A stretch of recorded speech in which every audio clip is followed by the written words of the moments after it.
Hello, hello.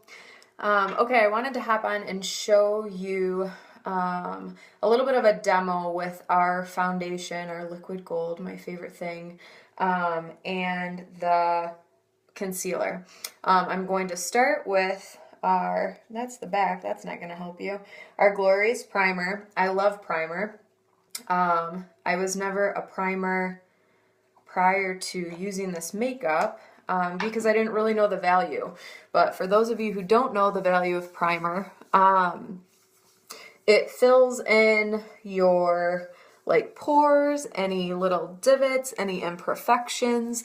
It just gives a smooth, wonderful canvas for your makeup to be attached to or to be applied to. So I like to think of it like priming your wall before you're going to paint it.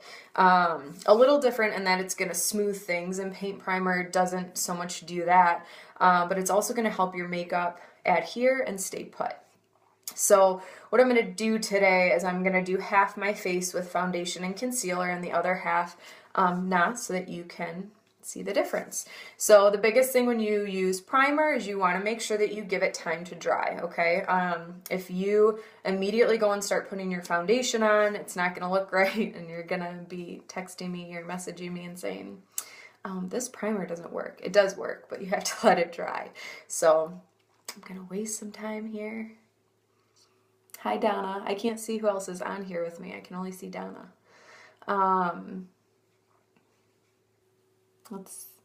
Okay, so I usually wait about a minute after I put my primer on. So I'll put my primer on, I'll go brush my teeth or go get dressed. Hi, Katie. So anyway, I do something to give it time to dry. So now we're gonna do the foundation.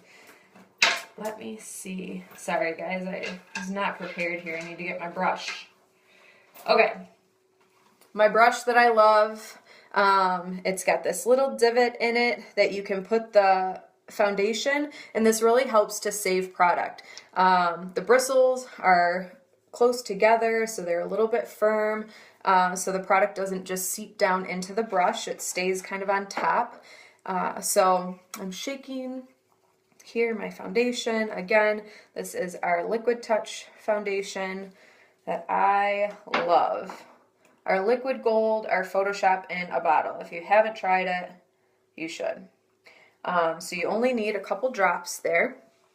And then the biggest thing when you apply this is you want to put a few dots all over your face here. Again, I'm just going to try to do half my face. So usually I would do all over, but you're just going to do a few dots, and then you're going to move in a circular motion to blend the makeup.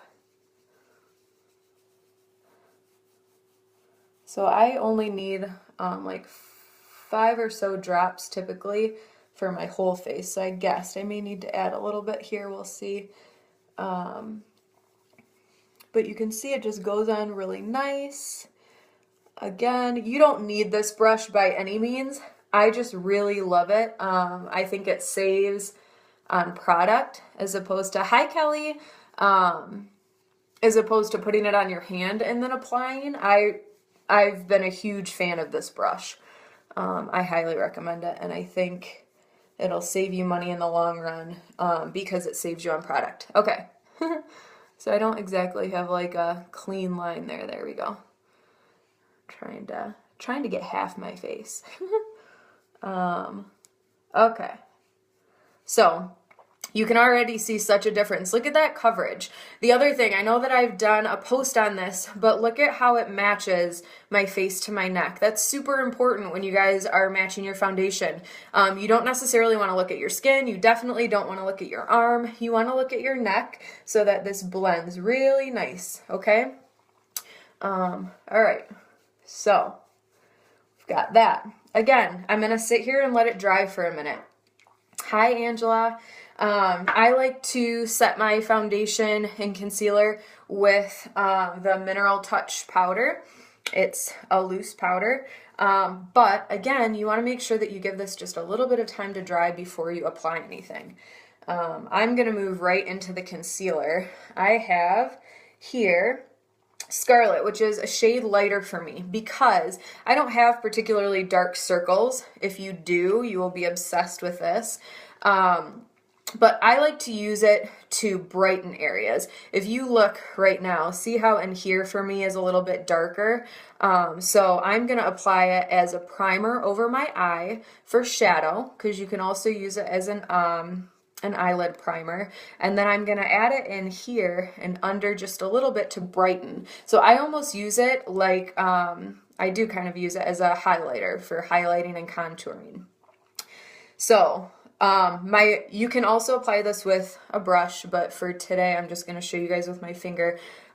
This a little bit goes such a long way. I'll show you how much I use. A little goes such a long way.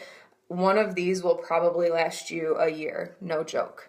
And it's wonderful. So look, that's how much I'm using, okay? Like the tiniest little amount.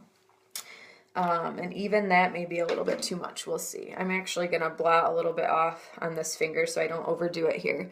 Okay, so I'm going to do a few dots under my eye here. And then I'm just going to work it in over and in that little dark spot on the side of my nose here. Okay. So I'm just covering my whole eyelid. And again, you are more than welcome to use a brush with this if you want it more exact. But this is just quick and dirty here for you. Okay, so you'll see this is a shade lighter than me. I hope you can see the difference there. This is a shade lighter than me, but I like it because it brightens a little bit more. And it's not crazy different color here, but you can see it did lighten up this area for me a little bit. And I could add even a little bit more if I wanted, but the biggest thing is if you're going to do that, you just want to make sure you blend. I applied it with my finger and kind of patted it into my skin so that it did blend nicely, but if you're applying it with a brush, you may then want to grab a blending bud and you can just kind of blend the edges like this. For blending buds, you get them wet, you squeeze them out, make sure they're nice and dry, and then you literally just tap and blend, okay? For those of you who haven't used them, you can get them through me, but you can also go and get them at CVS. I do think there's a difference in how much water they hold depending on where you get it, which will make a difference in how they blend, but just so you know. So, okay. From here, I would then add my powder, and then I would add some bronzer, contouring under my jawline, blush, and then your face would be done. But I just wanted to show you the difference. Gorgeous, huh? Love it. All right. Hope this was helpful, and talk to you guys soon. Bye.